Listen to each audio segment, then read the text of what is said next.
사도행전 강의 네 번째 시간입니다. 난 곧 방언으로 라는 제목으로 말씀을 나누겠습니다. 오늘 계속해서 나눌 말씀은 성령께서 마가의 다락방에 강림하신 이후에 표면적으로 드러나는 현상 중에 가장 도드라졌던 것은 제자들이 난 곧 방언들, 각 사람들의 난 곧 방언으로 말하기 시작하였다는 것이죠. 천하 각국에서 모인 사람들이 알아들을 그 각자의 언어로 성령께서 말하게 하셨다는 것이에요. 그 내용은 복음의 내용이었다. 성경이 저희 가운데 말씀해 주고 있어요. 이 신비로운 일을 사도행전 가운데에서 저희가 찾아볼 수 있습니다. 먼저 5절 말씀 볼까요? 그때 경건한 유대인들이 천하 각국으로부터 와서 예루살렘에 머물러 있더니. 자, 그때가 어떤 때인데 천하 각국에서 온 사람들이 예루살렘에 머물러 있습니까? 바로 오순절이었죠. 3대 명절, 유대인들의 3대 명절이라고 하는 오순절이었어요. 자, 그래서 이 명절에는 순례자들이 오는데 경건한 유대인들이 지중해 각처에 흩어져 살다가 명절 때가 되면 예루살렘으로 왔다는 것이죠.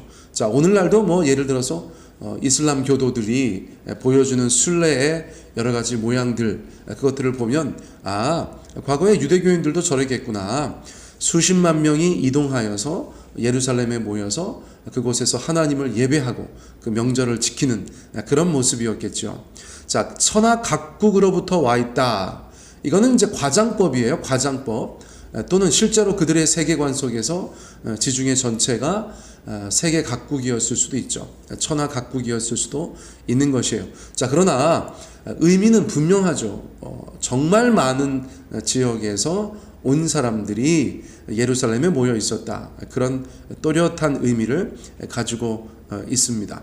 자, 이러한 때에 보통 20만 명에서 40만 명 정도가 예루살렘에 모여 있었을 것이다. 역사학자들이 또 성경학자들이 그렇게 생각하는 것이에요. 어마어마하게 많은 사람들이 그 작은 도시에 모여 있었다는 것이죠. 자, 그러니까 5절의 말씀이 전혀 이상한 것이 아니다라는 것을 저희가 알 수 있어요. 자, 6절 말씀에 보니까 이 소리가 나매 큰 무리가 모여 각각 자기의 방언으로 제자들이 말하는 것을 듣고 소동하였다. 자, 이 소리가 무엇이죠? 제자들이 각각 다른 나라의 말로 다른 민족들의 언어로 말하고 있는 것이죠. 자, 그러니까 예루살렘에 모여있던 순례자들이 저 사람이 우리말을 하네? 우리말로 무슨 말을 하는가 가만히 들어봤더니 복음을 이야기하네? 그것 때문에 소동했다는 것이죠. 정확하게 120명이 다 그랬는지 모르겠으나 어쨌거나 언급된 많은 언어들로 제자들이 복음을 전하니까 얼마나 신기하고 놀라웠겠어요. 또 자기들의 언어는 잘 들리기 마련이거든요. 제가 이제 미국 생활할 때 대형마트에 가서 이렇게 쇼핑을 하는데 미국 친구들 얘기하는 거는 그냥 영어 하나 보다 그러거든요. 그런데 저쪽에서 누가 너 조용히 안 해? 너 집에 가서 혼난다? 이 말이 어떤 한국 엄마가 아이한테 얘기하는 거예요. 미국 사람들 들을까봐 크게도 얘기하지 않아요. 너 가만히 안 있어? 조용히 안 해? 너 집에 가서 혼난다? 저쪽에서 얘기하는데 세상에 그 한국말은 너무 잘 들리는 거예요. 제가 그때 혼자 웃었던 그런 기억이 있어요. 어쨌거나 많은 사람들이 모여 있고 제자들이 막 이런저런 언어로 복음을 전파하고 있어도 내 말은 잘 들리기 마련이거든요. 자, 그런 일들이 많은 사람들에게서 벌어지게 됐었다는 것이죠. 그러니까 너무나 신기하고 너무나 놀라워서 소동하였다. 성경이 그렇게 저희 가운데 말씀해 주고 있어요. 자, 이렇듯 사도행전에서 말하고 있는 방언은 오늘 저희가 함께 읽었던 후반부에 등장하죠. 언어예요. 언어. 자, 그래서 이 방언은 우리가 소위 말하는 그 방언과 성령의 은사로서의 방언과는 조금 구별되는 면이 있다. 한 3가지 정도 말씀드리면, 첫째, 방향성이 다르다. 그렇게 말씀드릴 수 있어요. 사도행전에서 나타나는 방언은 사람에게 하는 방언이죠. 그렇죠? 사람 들으라고 하는 언어예요. 자, 고린도전서에서 말하는 방언은 하나님 들으세요라는 방언이죠.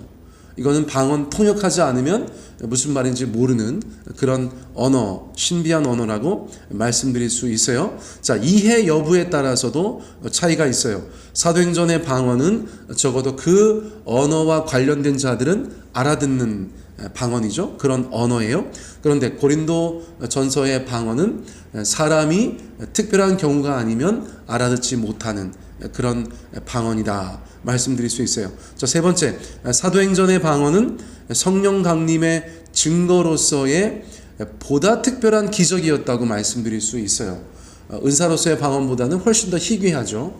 그런데 은사로서의 방언, 고린도서의 방언은 성령의 은사로서 어쩌면 가장 흔한 은사 중에 하나다.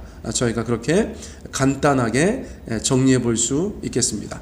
자, 7절 8절로 넘어가 볼게요. 자, 다 놀라 신기하게 여겨 이르되 보라 이 말하는 사람들이 다 갈릴리 사람이 아니냐. 우리가 각 사람이 난 곳 방언으로 듣게 되는 것이 어찌 됨이냐 그랬다는 것이죠. 자, 국제적이지 않은 이스라엘에서도 변두리 출신들이 바그룹 120문도를 주로 이루었다는 것이죠. 사람들이 야 다 갈릴리 사람들 아니냐, 갈릴리 사람들 아니냐라는 말은 지역에 대한 약간의 저평가 그런 것들이 포함되어져 있죠. 예를 들면 요한복음 1장에서 나다나엘이 메시아를 만났다는 동료들에게 야 나사렛에서 무슨 선한 것이 나냐 이렇게 말했죠. 나사렛에 대한 지역적인 폄하 이런 것들이 조금 포함되어져 있어요. 그런데 그 사람들이 백수십 명이 나와가지고 막 복음을 전하는데 이런저런 나라의 언어들을 구사하면서 복음을 전하니까 사실 그것은 놀라운 일이죠. 놀라운 일이에요. 뭐 헬라어 정도 할 수 있는 사람이 있을 수는 있죠. 그러나 갈릴리 사람들 평소에는 더군다나 그런 말을 하지 않던 자들이 각 나라의 말로 복음을 전하니까 이것은 뭐 기적이죠. 기적.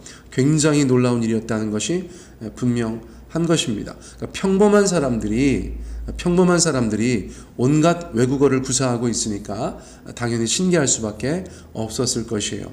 자, 9절과 10절, 11절 말씀을 보면 어떤 나라 말로 이야기했는가, 어떤 민족들의 언어로 이야기했는가가 아주 소상하게 나오죠.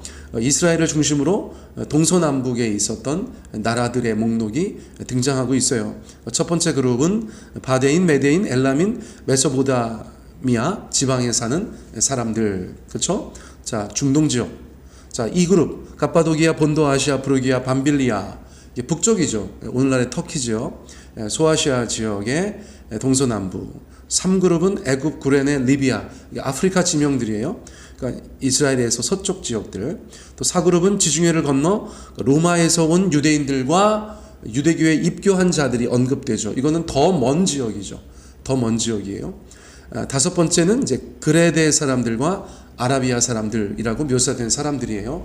그러니까 얼추 이스라엘을 중심으로 지중해 연안의 동서남북에 굉장히 넓은 지역을 커버하는 그런 지명들이 등장하고 있다는 것을 저희가 알 수 있어요. 실제로 그곳에서 온 순례자들, 그곳 출신의 유대인 순례자들 또는 유대교에 입교한 이방인들이 자기들의 언어로 사람들이 말하는 것을 듣고 있었다는 것이죠. 자, 놀라운 일이에요. 자, 그 내용은 무엇인가? 11절 하반절에 보면 하나님의 큰 일을 말함을 듣는도다. 하나님의 큰 일을 말함을 듣는도다. 영어 성경에 보니까 하나님께서 행하신 놀라운 일들에 대해서 그들이 듣고 있었다. 내용을 저희가 충분히 생각할 수 있어요. 사도행전에서 제자들이 복음을 전할 때 늘 전했던 그 내용을 하나님께서 각 처에서 온 사람들의 언어로 듣게 하시는 거니까 당연히 예수님의 성육신 그것이 포함되어져 있겠고 예수님의 공생애의 간략한 내용들 또 예수님의 죽음과 부활 그렇죠? 또 지금 우리가 하고 있는 것이 무엇인가 보혜사 성령의 일이다 그런 것들에 대해서 말씀하였을 것이다 저희가 쉽게 생각할 수 있습니다. 자 어쨌거나 하나님께서 그 오순절 그 순례자들 천하 각국에서 몰려온 그들을 사랑하셨고 또 그들을 통하여서 그들이 복음을 듣고 각자의 삶의 자리로 돌아가서 복음을 전하기를 원하셨다고 볼 수 있어요. 실제로 사도행전에 보면 제자들의 손길이 발길이 닿지 않은 곳에 이미 복음이 전파된 것들을 저희가 보게 되죠. 대표적으로 로마 교회가 그렇다고 볼 수 있어요. 우리가 아는 사람들은 아무도 안 갔어. 그런데 로마에 벌써 교회가 있어. 어떤 일들이 벌어졌을까요?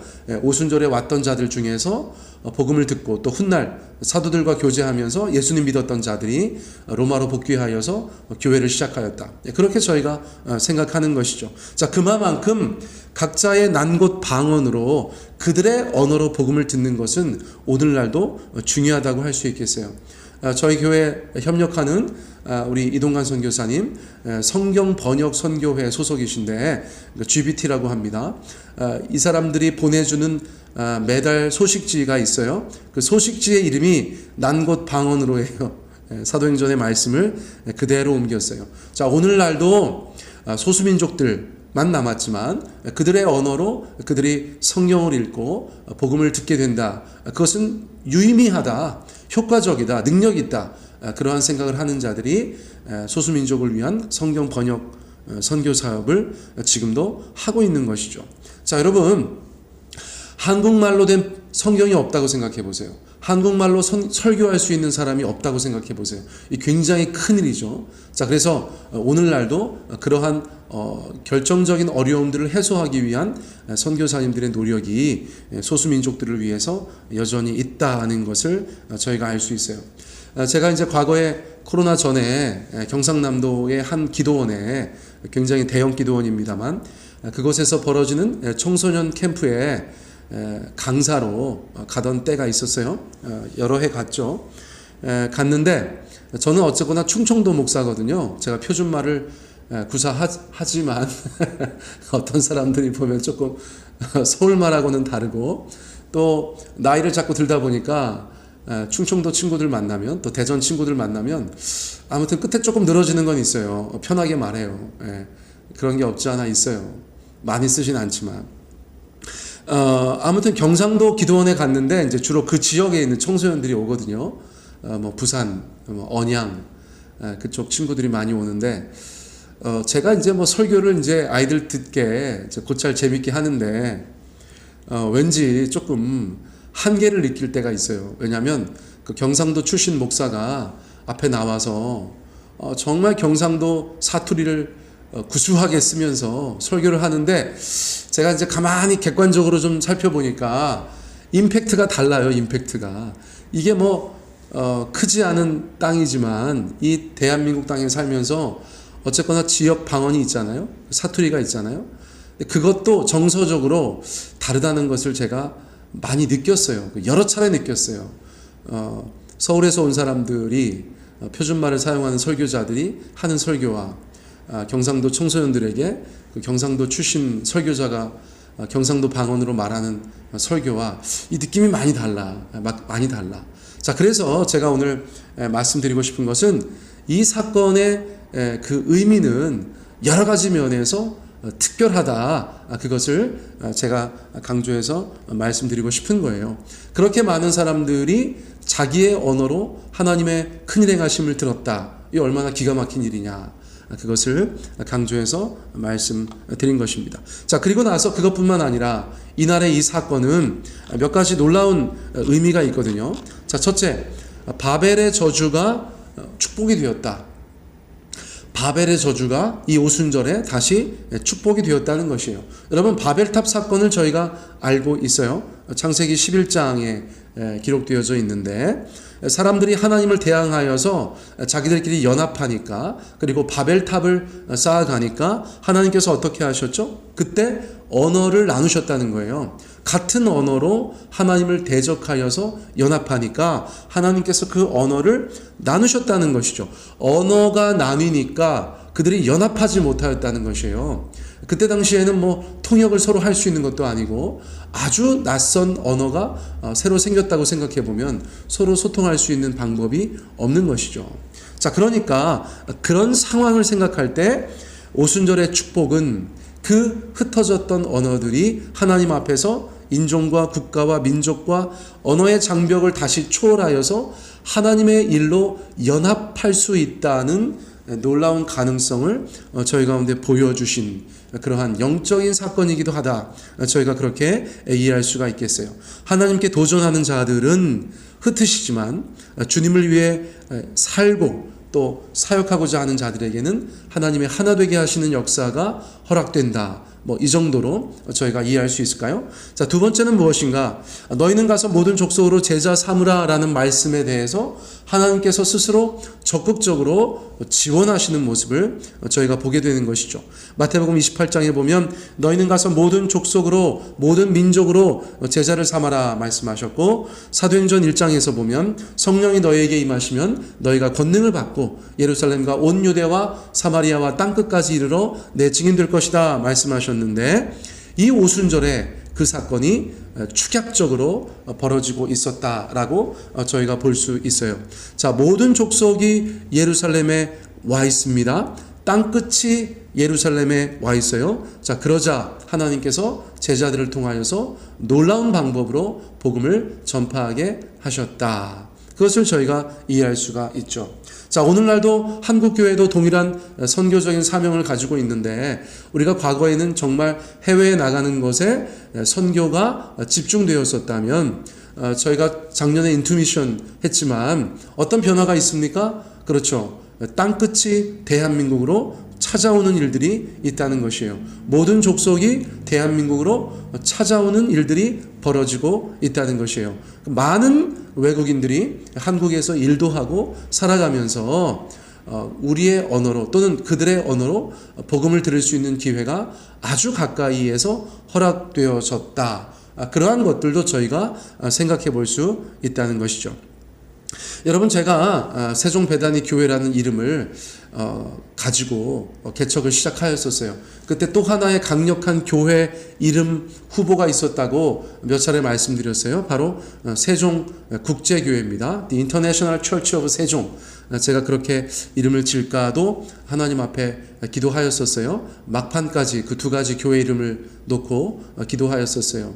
그때 하나님께서 세종배단위 교회로 더 마음을 주셔서 세종배단위 교회가 되었으나 저희 교회가 세종국제교회도 될 뻔했어요. 여전히 매력적인 이름이라고 저는 생각해요. 왜 저는 그런 이름을 가지고 주님 앞에 기도하였는가? 그 에피소드만 간단하게 말씀드리고 설교를 마치려고 해요. 제가 2012년 12월에 성탄절에 그 성탄절 연휴에 미국에 있는 한 처소에 가서 2박 3일 동안 기도에 집중하면서 개척에 대해서 완전히 응답을 받고 다시 살고 있던 지역으로 돌아왔죠. 그런데 어떻게 그랬는지 모르겠으나 그 개척에 대해서 응답받고 나서 직후에, 바로 그 직후에 제가 살고 있는 도시에 미국 텍사스 휴스턴에서 목회하시는 한 목사님이 찾아오셔서 제가 다니는 학교의 학생들을 좀 만나고 싶다고 했는데, 그날 저밖에 시간이 안 되는 거예요. 저밖에 시간이 안 돼가지고 제가 그분을 만났어요. 근데 그분이 누구시냐면 휴스턴 구세군 다민족 교회의 담임 목사님이셨던 나영일 사관님이세요. 이제 구세군이니까 목사라고 안 하고 사관이라고 하는데 이제 목사죠, 목사. 나영일 사관님. 그러니까 이분은 한국 분이신데 교포신데 외국인들을 대상으로 이제 구세군에서 목회하시는 그런 분이셨어요. 근데 그분하고 저하고 또 다른 사람이 있었는가는 이제 불분명한데, 어쨌거나 2명 또는 최대 3명이 모여서 식사 교제를 하였는데, 저는 이제 개척에 대해서 응답받고 난 다음이라 이제 그런 쪽으로 계속 기도하고 있는데, 이분이 자기 교회를 소개하세요. 나중에 알고 보니까 되게 유명한 분이셨어. 굉장히 유명한 분이셨어요. 자기네 교회가 이제 한 200명 정도 성도가 있다고 하는데, 교인들 구성이, 여러분, 보통 이제 세종배단위 교회는 교인들 구성이 한국 분들로 되어져 있잖아요. 물론 이제 서류상으로는 이제 미국 분들이 몇 분 계세요. 자, 그런데 어쨌거나 한국 분들이 계시잖아요. 그런데 이 교회는 23개 국가의 국민들 또는 출신들로 구성되어져 있다는 거예요. 23개 국가. 아니, 2,000명도 아니고 교인이 200명 정도밖에 안 되는데 출신 나라가, 출신 국가가 23개 교회라는 거예요. 제가 깜짝 놀랐죠. 그러니까 교인들 한 8명, 9명 정도만 같은 나라 출신들이고 그런 나라가 23개가 있다는 거예요. 더 놀라운 것은 그들이 쓰는 언어가 17개 언어라는 거예요. 11명에서 12명 정도씩 언어로 그룹핑이 되어져 있어. 여러분, 이런 교회를 상상하실 수 있겠어요? 적어도 한국 같은 문화에서는 상상하기 어렵죠. 그런데 그분이 당신의 입으로 한 얘기예요. 제가 믿기지 않아가지고 나중에 홈페이지 검색해 봤더니 정말 그래요. 주보에 5개 나라 언어가 쓰인다는 것이에요. 광고 그 말도 5개 나라 언어로 적어 놓는다는 것이에요. 설교는 어쨌거나 영어로 하겠죠. 미국에 있는 교회니까 영어로 한다는 거예요. 자기는 그런데 영어에 능숙하지는 않다는 거예요. 그러나 영어로 설교한다는 거예요. 기도한다는 거예요.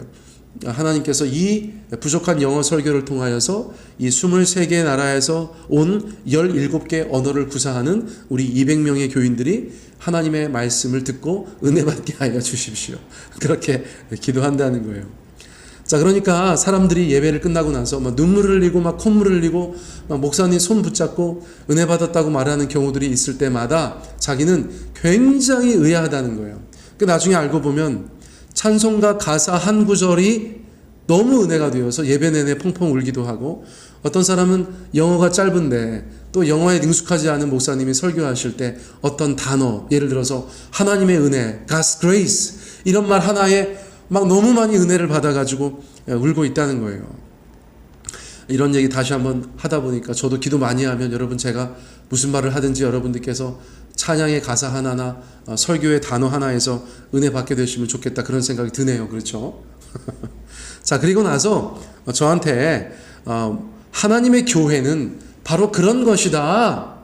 하나님의 교회, 우리가 나중에 하나님의 나라에 갔을 때에는 정말 천하 각국에서 몰려온 사람들이 천국에 모여서 하나님을 예배하고 성도 가운데 함께 교제할 텐데, 우리 교회는, 그 분께서 말씀하시는 우리 교회는 이 땅에서 천국의 교회를 맛보고 있다, 그런 말씀을 하시더라고요. 그래서 야, 이게 하나님의 나한테 주시는 응답인가? 그럼 나중에 개척하면 세종국제교회라고도 할까? 그런 생각을 제가 했었다는 것이죠. 자, 설교를 급하게 마무리합니다. 여러분, 오늘 이 말씀들을 통하여서 저희 가운데 주시는 여러 가지 은혜의 조각들이 있다고 믿습니다.